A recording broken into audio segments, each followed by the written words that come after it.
Thank you for joining us on our QTV Business and Economy program. The Business and Economy program is intended to promote the ideals of a corporate Gambia identity with the objective of forging partnerships through dialogue between the public and the private sector, civil society organizations, and the international community.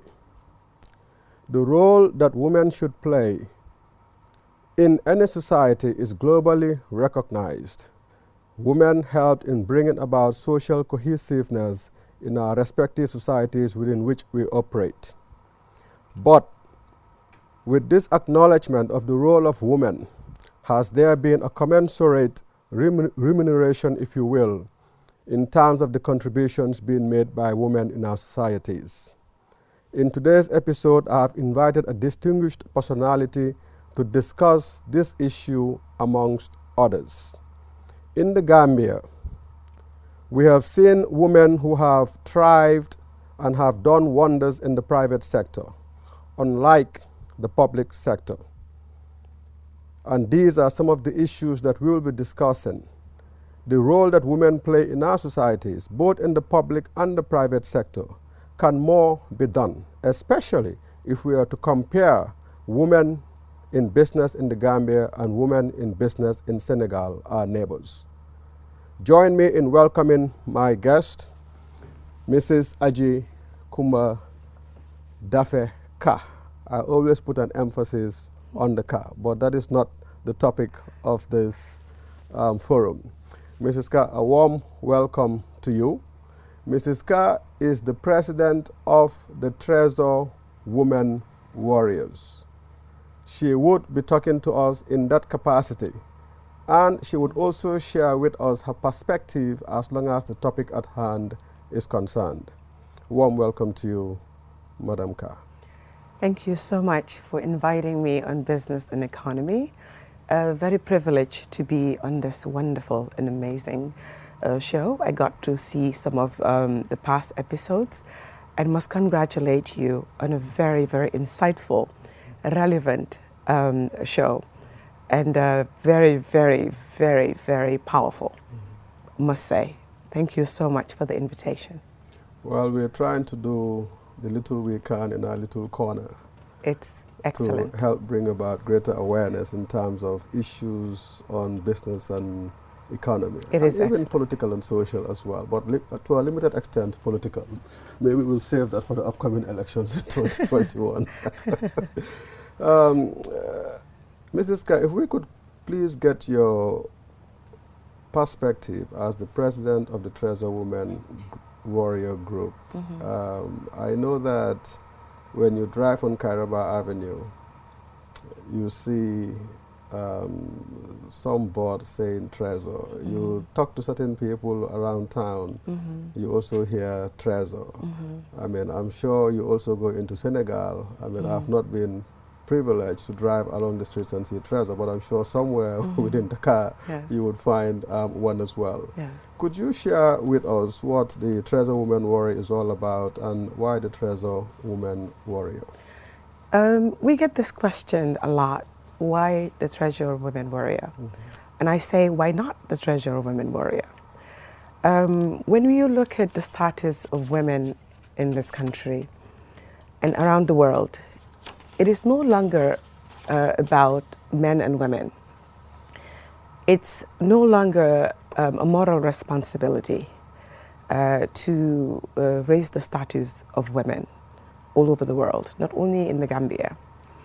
It is, it's no longer about widening or narrowing the gender disparity.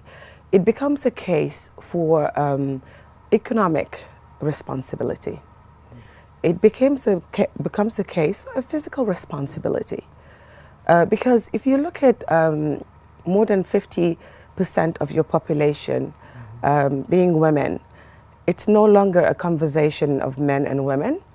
It's a conversation of how can we get our citizens, our nationals, to be at their full potential. And the case of women empowerment, and particularly economic empowerment, it's a case of national development. So when we talk about women and the status of women, raising the profile of women, we need to look at it at a global, in a global way, rather than men and women. And also, I hope that this interview today will really show that it's no longer about men and women, but it's about collective responsibility that this nation has to uplift every citizen that has a potential to give their full potential, and also to be given what is due to them to be the best of this society. Because if you look at women, if you look at men, when we talk about families, even the Treasure Women Warrior, yes, it's a women-led organization, but we are for families. And what we do to build women in leadership, women in business, it is to raise the profile and the status of families, to be able to help our husbands, to provide for our families, and to educate our children. And that's where the home base, that's where it all starts. So as women, as men, as responsible people in the society, it is no longer about the case of lifting women up to financial freedom or this, but lifting the nation to development. Okay. Some interesting insights there, if you will, in particular the role that women play in terms of underpinning the social fabric, if you will, of our very society. You spoke of the issue of the role that women play, the role that women could play in even helping their husbands to fully live up to their responsibilities in terms of taking care of their families. Absolutely. The role that women could play in the upbringing of our children, so that those children could equally become responsible tomorrow and also contribute their quota in terms of the economic development aspirations. I just want to get your perspective, if you will, in terms of the recent events in the country. You know, couple of days back. Yes. We saw what happened in terms of some of the demonstrations that were being meted out, on our streets. We had some in Birkama and others within the Serekunda area, Bakote, you name it. Now, the question is, these things that we are seeing today, would you say perhaps it has been in the making previously, and what role would you ascribe the families in terms of what is happening today, and what do you think, what's your idea in terms of perhaps what could be done to help preempt such unfortunate circumstances, but from the family perspective? Yes. You know, this I got an opportunity to really think about, because women have a responsibility in peace building in any nation. And I happened to see this live. It happened right where I lived in Bijilo. And as I was driving, as I was seeing the mob of young people, and the display of something that was very sad and very troubling to see. But this was also in the making. And because we talk about societies, and societies comes from somewhere. Societies come from household, from the homes. And this is the reason why Treasure Women Warrior, it is very, very important for us to look at the full home front, because everything starts from the home front. And all this economic frustration, not being able to have the opportunity to provide for your family, the disenfranchisement of the family as a unit, we have to also look at in this country. And also availability of capital funds and for families to be able to raise their children and their family in dignity. These are all economic issues that are also affecting families today to be able to even be there for their families. So today, when you are on this show, Business and Economy, But you cannot talk about business and economy and don't talk about the fundamental foundation that is really important in really getting the society ready to be able to be responsible people in society and raise societies, and also to be able to contribute to society to have a very, very successful country or nation. So we as families, as parents, mothers, the family unit is broken for so many reasons. Young people are leave to fend for themselves. And when you are left to fend for yourself, everything goes. And leadership, I was going to talk about hierarchy. Hierarchy is one of the things I think in this country we are losing that sense of respect for hierarchy. And there's a reason for that, in the sense that our leaders in our own homes, our parents, our people that should set the stage for responsibility in the households, we have lost that too as well.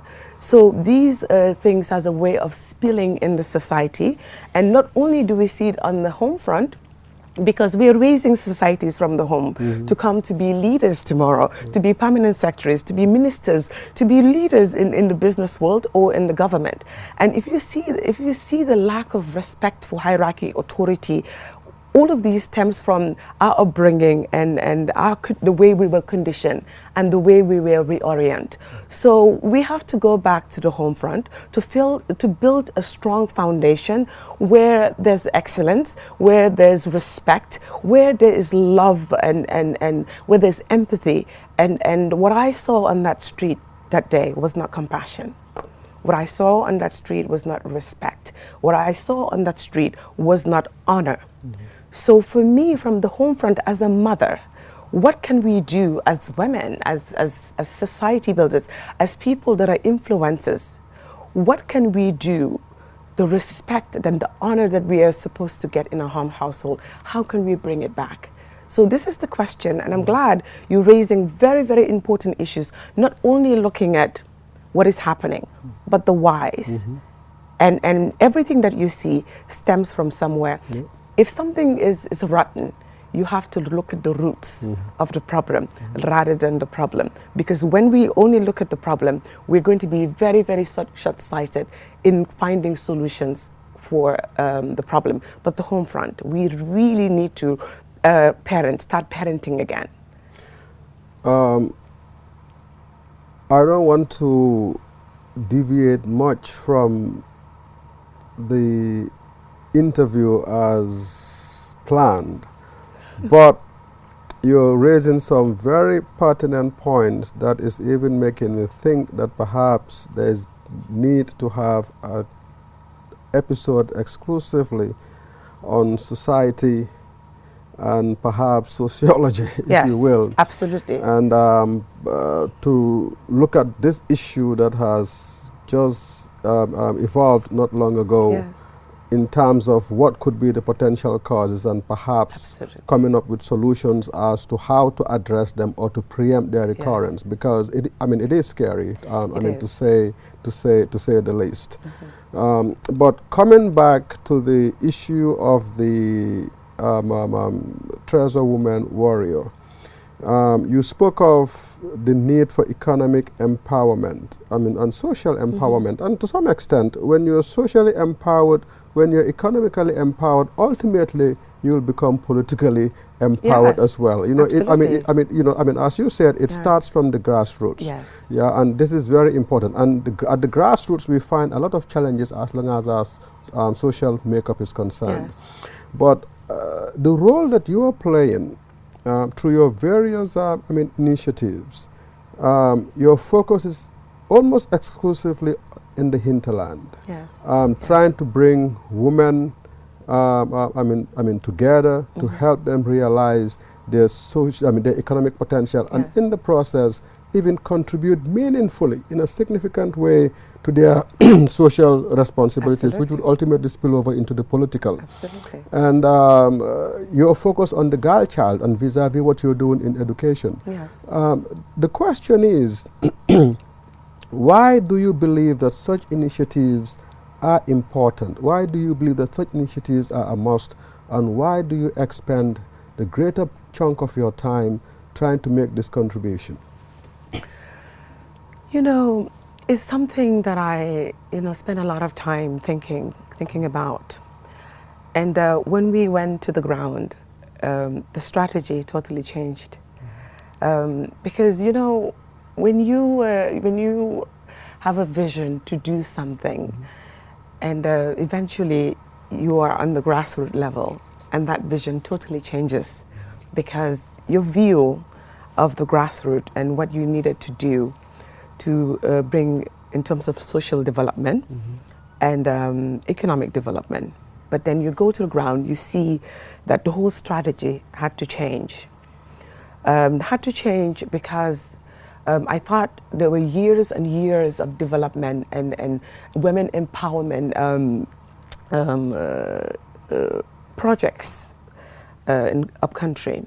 But then you went and saw that the deficiency, not even understanding the simple things in terms of business, how to build sustainable businesses or projects. And then we realized that we had to start from scratch. In terms of teaching these women Business 101, teaching them economics, teaching them about the environment, and even before you get to the economic part, teaching them to self-realize themselves. Because you cannot do anything without knowing who you are and what you represent and what you're going to do, what is going to represent in your community. So when we went, we saw all of these things, and we had to re-strategize and really, and one of the things that I realized is I have to be physically there because you cannot be disconnected to the people that you're trying to serve. And you have to live the way they live. You have to understand why they think the way they think. And you have to really immerse yourself in them, for them to also accept that you know what it's like for them to live the way they live, so that you'll be able to figure out what strategies you're going to use to really help them get to that mountaintop that we're talking about, which is economic empowerment and financial freedom. So, so we're on the ground, we live on the ground, we live with them, and we coexist with them, and we wake up with them, and we're with them to really understand the plight of them, of the area, of the circumstances, and we become them. And in becoming them, we can formulate a strategy to help us get to economic development. And we realize before we do that, we have to self-realize. Those things, limiting beliefs that were put in us, that we're only women, we cannot achieve, we cannot manage. We had to walk through all of those to be able to even talk about economic development and our place in society. So it's crucial. The work is daunting. It's something very difficult, but we are built for it, and we're very compassionate about it. And our heart is in the hinterland. So these are some of the things that we're doing as Treasure Warrior Women. It is very important for us to build capacity and to build entrepreneurial skills of these women. Also to help them be community leaders, to be able to build their communities. So the main focus, how can we build these communities to champion the change that these communities want, and then as a result, economic development of the whole nation. So you have to start one village at a time, one village, and eventually it's a ripple effect, and this ripple effect becomes the nation. You made a very interesting point regarding the disconnect. And I know that as a country, and this is not peculiar to the Gambia, in Africa we've had so many initiatives towards women empowerment, economically and socially. And we have all these talks about the enablement of the girl child. But most of these initiatives have not borne fruit in the manner in which it was planned or expected. So this disconnect that you spoke about, this issue of immersing yourself, if you will, within the culture, you know, amongst the midst of the hinterland people, engaging with them as you have done, is perhaps something that we as a country need to look into if we are to realize all of our initiatives and endeavors on women empowerment, because it is still a challenge in the hinterland. I mean, we find mass movement, exodus, if you will, of people from the hinterland into, you know, the greater Banjul, area. And this is an issue that we must address to address certain social issues, certain environmental issues. So perhaps that disconnect point, would you agree that maybe it's one of the reasons, the primary reason as to why our social and economic women empowerment programs have not really borne results? It is among the many, many reasons, the disconnect. You know, as you travel from the North Bank all the way across CRR, you see all these abandoned projects. I mean, millions and millions of dollars projects abandoned and failed. And there has to be a case study. I look at all of these things as I'm going through.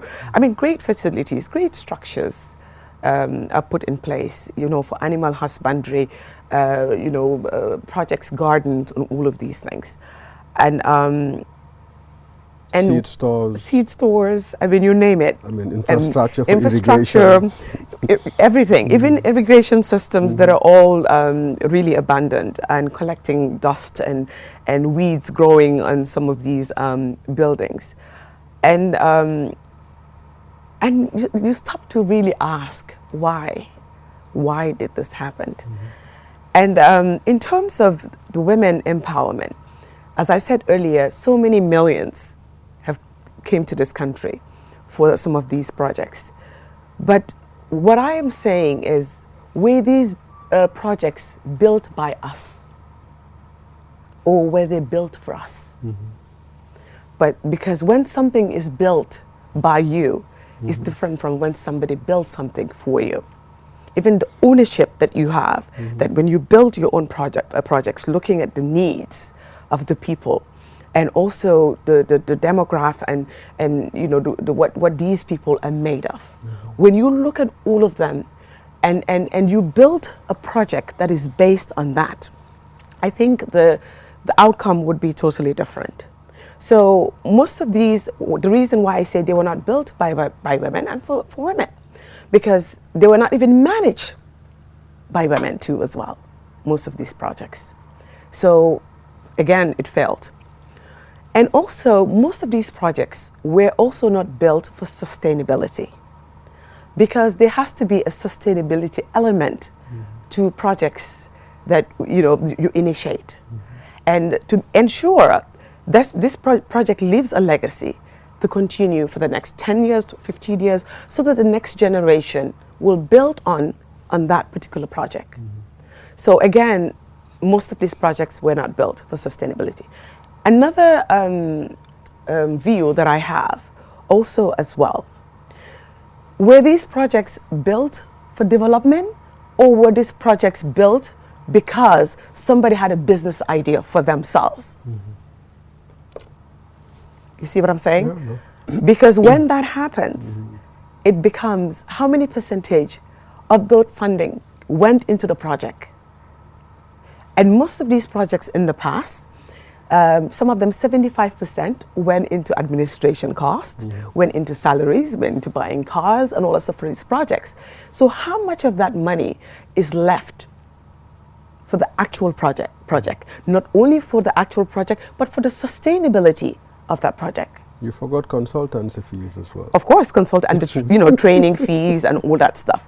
And they take a huge chunk of that. So how much of that is left for the actual project? And the main reason why most of these projects also fail. And also the compassion, the passion that you have to do this and to see it succeed, for you to leave a legacy, to say, yes, we arrived, we did, and look at what we have done, what we have presented to our people, to leave every single day, to breathe the project, because the project is bigger than you. So these are all the issues, and it makes me so sad that all these millions of dollars poof in the air. And still, when we came on the ground, the women are still struggling. They're actually struggling today more than they have ever struggled before. This I know, I'm telling you, because I live there. I'm on the ground with them. So it's not a hearsay or, I know this.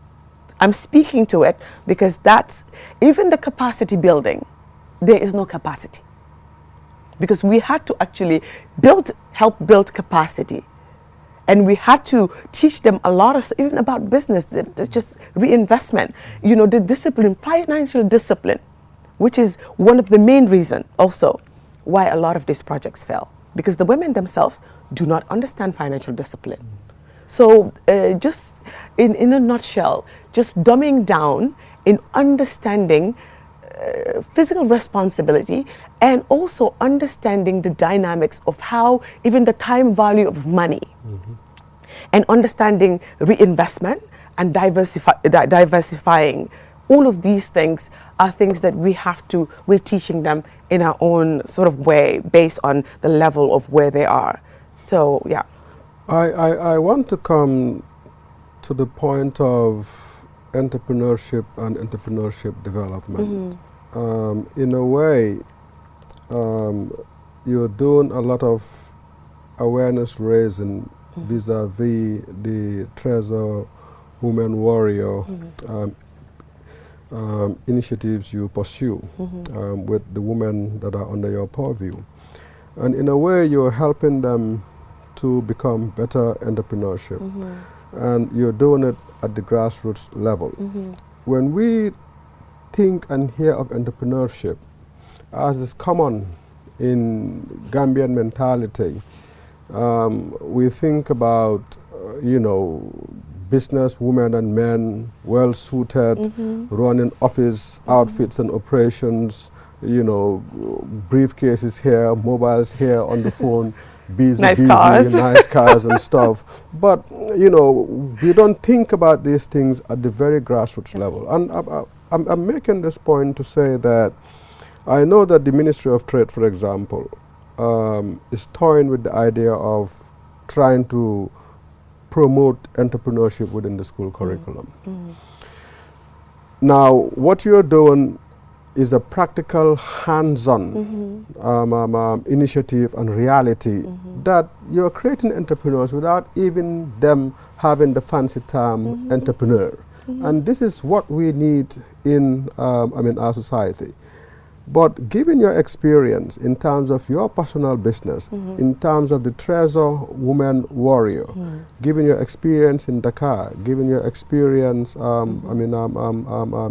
the US, what advice would you proffer to say, for example, the people that are watching, and government in particular, in terms of the manner in which we should pursue our entrepreneurship development initiative? Because sowing the seed of entrepreneurship is not going to be a project. It has to be a program. It is. And it has to be long term. Yes. And for the longest period of time. Yes. Yeah. And you have to start too. at the grassroots. Yes. Yeah. So what would you say, what would your advice be to government in terms of, if we're really serious about entrepreneurship, and in particular the entrepreneurship of the woman and the girl child, and at the hinterland level, what must we do to ensure that 15 years down the line, we would have a whole number of Gambian women, pursuing various interests as we see in other countries. I mean, you go to China, you go to Asia, you come to Senegal, and you see the things that women are doing, you know, the initiatives that women are doing to help better, their society. Yes. What advice would you proffer to government? You know, before we even talk about entrepreneurship, and might I just add there, not everybody is an entrepreneur. True. Not everybody is an entrepreneur. True. I mean, we hear it being thrown out like it's the new, I don't know, cliche word out there. But, and it's not something that you also teach. It's either you have it or you don't have it. And it's something that you can nurture in somebody as well. And even for those who do not have it, you can also nurture in them. And there are people who actually do not know that there could be entrepreneurs, but the nurturing is where it comes. But before we even talk about entrepreneurship, let's talk about education, education, education. Because even before we figure out who we are, we need to be given the resources to prepare us to make the decision if we're entrepreneurs, if we're farmers, if we're this, if we're that, and what we can do as a nation. So when we look at our educational system, it's not only the formal education, but also the informal education. And when you look at the Gambia, in both aspects of both the formal and the informal education, we have a lot of work to do in both areas. It is the informal education because the mind is one of the most powerful tools to use. And to be able to use your mind to produce is one of the most valuable.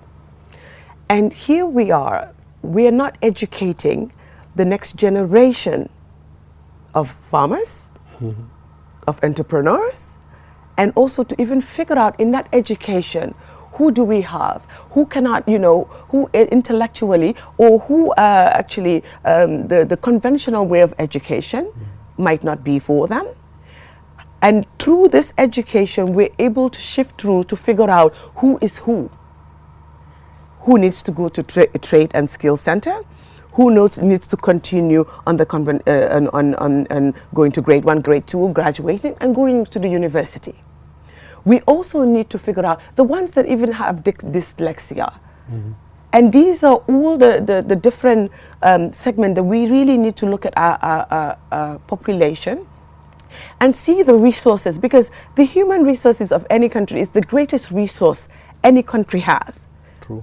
So when we educate, even up country, to educate the children, because if you look at farming as being one of the sectors that determines the GDP in this country, if you look at and you have these kids in the hinterland, how can you in the educational system incorporate farming into the education so that they will understand not only that the farming that their grandparents did, but how can farming be mechanized? So all of these things, it is before we even talk about entrepreneurship, what do we get into, what do? We have to go back to our educational system and build a strong foundation on that education and that system, so that we'll be able to figure out who's an entrepreneur, who's an engineer, who's a this, who's a that. So we look at that, and then we'll be able to build even on that entrepreneurship that you're talking about. And there's some people who are highly educated, but then decided, if you look at my career trajectory, I have a degree in finance and international business, but that's not what I end up doing. I built a passion for helping other people, for building businesses. I took the entrepreneurship route. I built a business here in the Gambia, in the United States, and eventually also branch out to Senegal. So when we look at our population, we have to be able to look at who is who and what resources do we have for every part of that sector, and how we can move the resource, the human resources that we have, to really to be able to benefit, to contribute in human human capital, in the human capital, and also in development. But in terms of the entrepreneurship that you mentioned earlier, I'm telling you, I am with one of the most amazing women. Women are amazing. I cannot tell you the resourcefulness and the resilience of women. I'm inspired every single day, and every day I look at them, I'm inspired to do more and be more because of the entrepreneurship, entrepreneurial skills. We're in the Lumas. We're in trading points. You know, you remember before Threat. You know Threat? It used to be, my grandfather, Alhaji Aliou Jeng, was among those men that traded in Passenger Gacha, including Bintu's father. But we're bringing that back. It's like almost bringing back Banjul Budemba, Banjul of yesteryears. As we're sitting here, we're in the trading post, and we have all these different distribution centers, and also commodity stores. And when we first came in, these women were telling me, we're women, we cannot do this, we cannot manage stores, because they were not managing stores. But then I didn't say you couldn't do it. I worked with them. I eased them into it. And then they started being very receptive to it. And then now they are managing stores. They're going from one Luma to another. They've set up trading points, Coos, Mace. And these women are amazing. And they're executing you know, when you talk about business 101, they understand demand and supply. They're even telling you, like, oh, we cannot go to this Luma of 10 of us. We're going to go 2 by 2 because we also have to worry about the cost of transportation. So they're factoring all of these things that entrepreneurs do, and they're looking at also the cycle, the business cycle of the different, you know, sectors that they're involved in, and figure out we cannot do it here. So they're strategizing too as well. And when I talk about this, I'm so passionate about it, and I am so elated to see them really, I mean, you know, connect the dots. So when you're talking about entrepreneurship, and these are what entrepreneurship is all about, to be able to look at opportunities and see what you can do with those opportunities, and to ensure that you expand. And I think these are all the things that, on that level, at the grassroots level, the structures are we're putting the structures in place, building their capacity to be able to understand what makes your business grow, the measures that you need to take, and also the strategies that you need to take and adopt to grow some of these projects. I can tell you today, the women in the Treasure Warrior Women, if you give us projects, or whatever you'd give us, it will be successful, because we don't only look at the project today, we look at the sustainability and the next 10, 15 years, how our children can benefit, and also build entrepreneurship with our children, because we groom them, and also we teach them to take over. So this is about legacy. Yeah. The one thing I always like to do is to draw a comparative, if you will, between the two sister countries, the Gambia and Senegal. And hearing you speak, and of course, given my experience as well, and I totally share your viewpoint in terms of the industriousness of women, especially women in the hinterland. Yes. I frequent Senegal as well, and I am amazed when I'm in that country, for reasons of having to catch sometimes early flights. 5 a.m. I'm in the streets, and you see Dakar is as if it's 8 a.m. in the morning. On Sundays, when I do catch my 7 a.m. mass,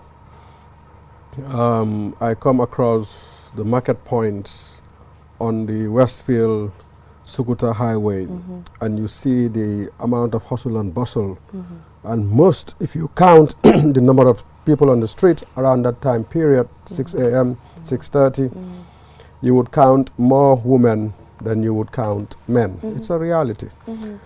Now, so the industriousness of women, you know, is something that we know, just as we know in terms of the relevance that women could play in the social and economic development of any country.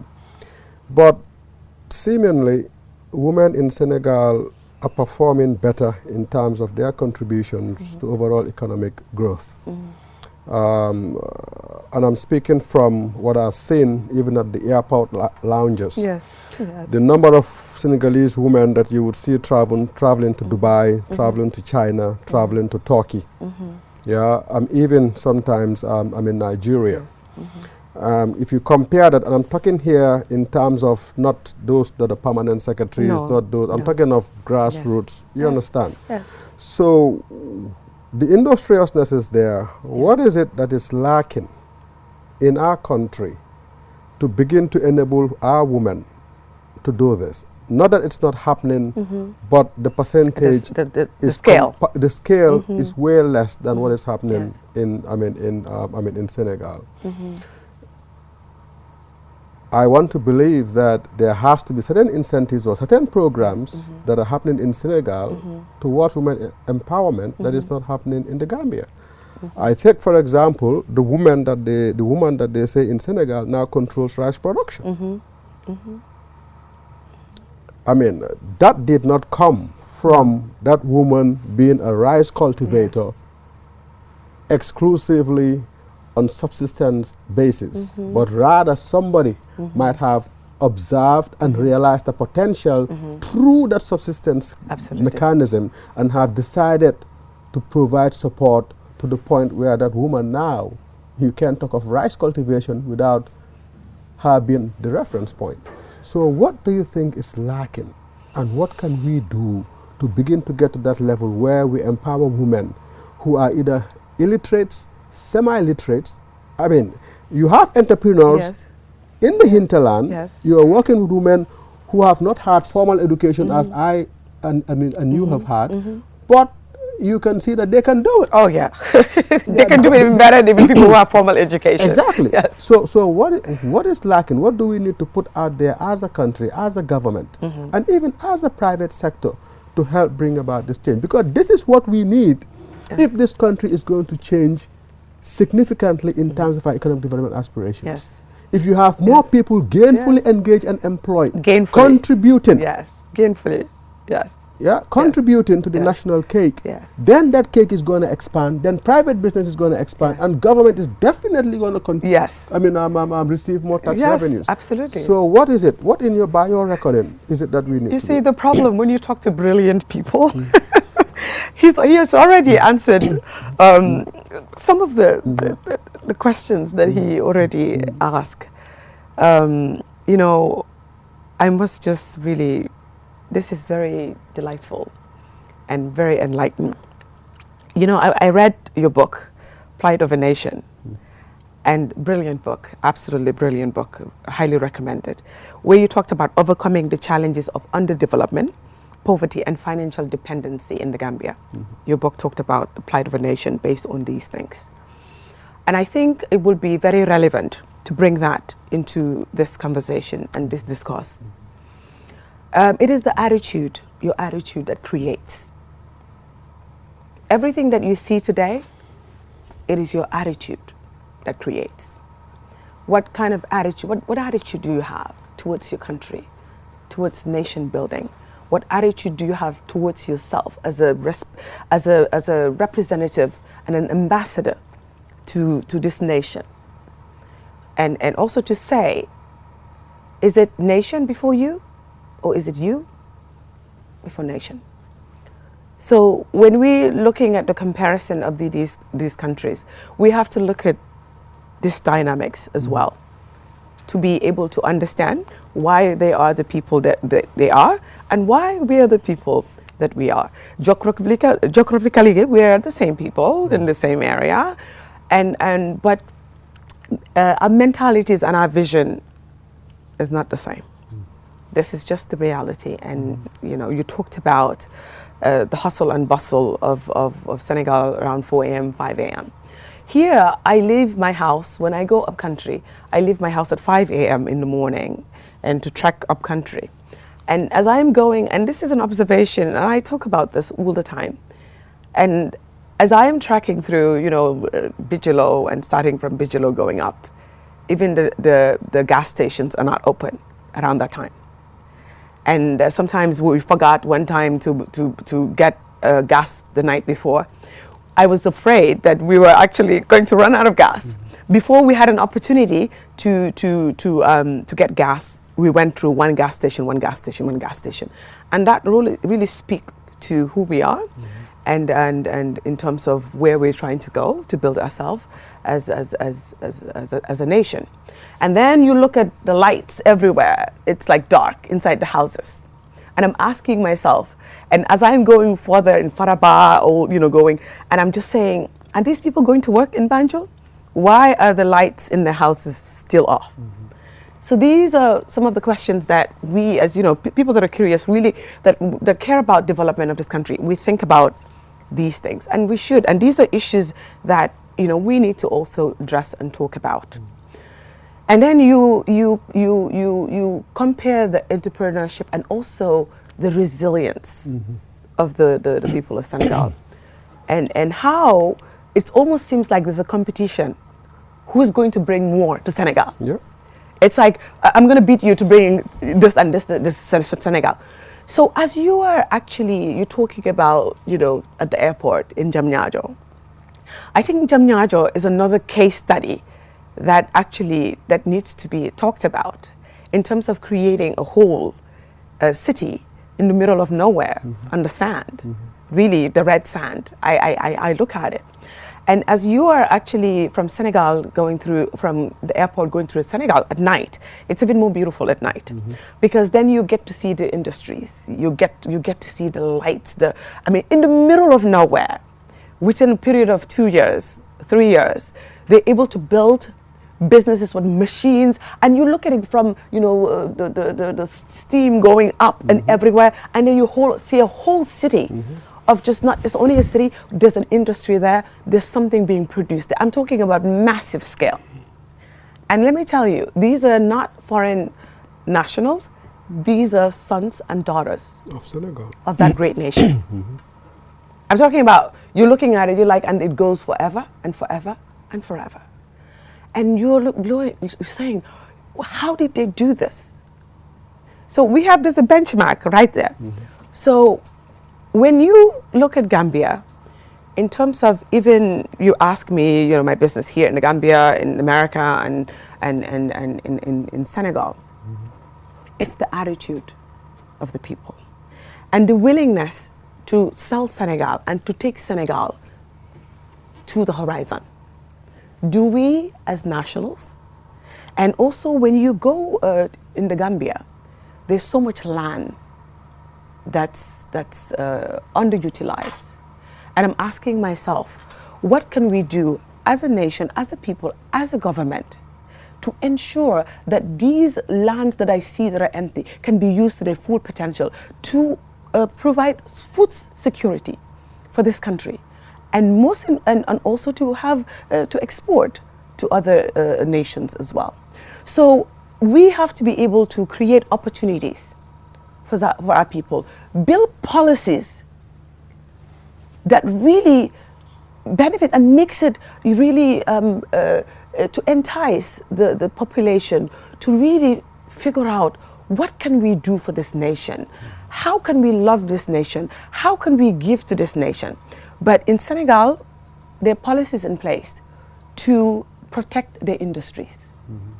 I mean, in so many years in Senegal, they actually banned the importation of animals, livestock, beef, and all that stuff. Yeah, chicken. Yeah. To protect their industries. Tomato paste. Even mattresses. Yeah. Because now they're making mattress. Even the rice, the rice, all of these industries.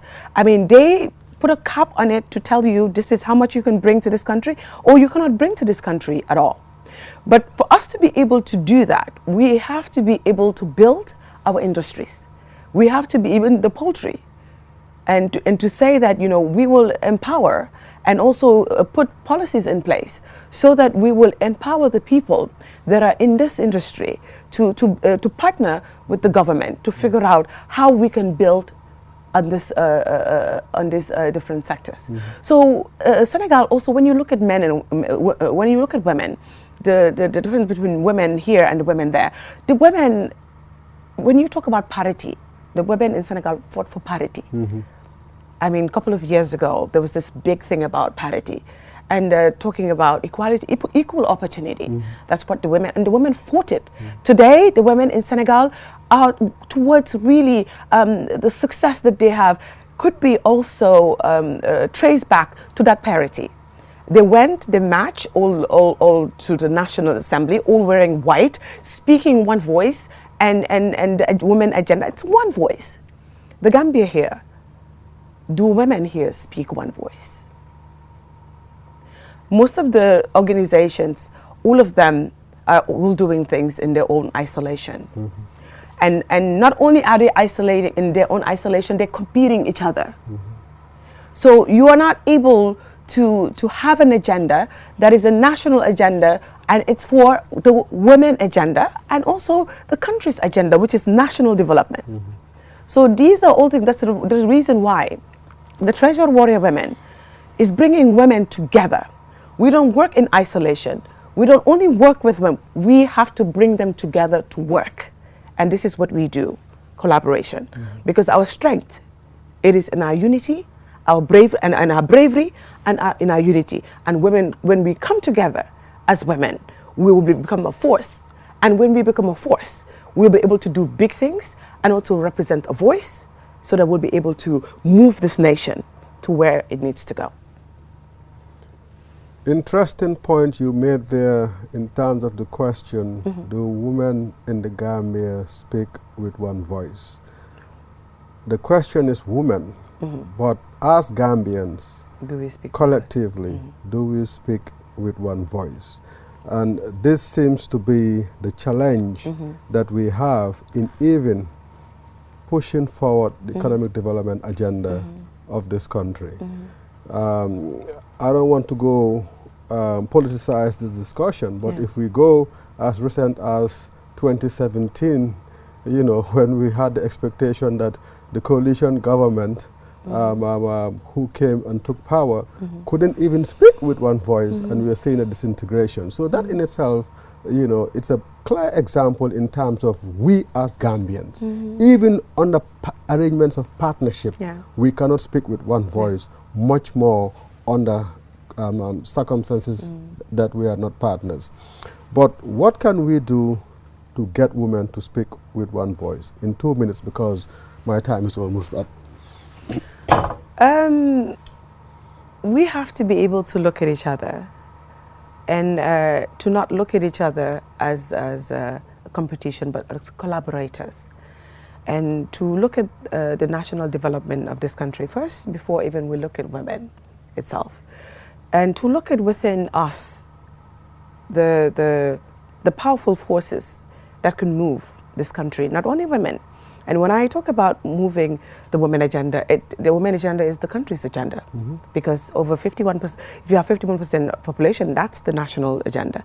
So we need to come together, look at each other, and to be able to respect each other for what we bring to the table, and look at the past. Look at women who came before us, and we're standing on the back of women who came before us.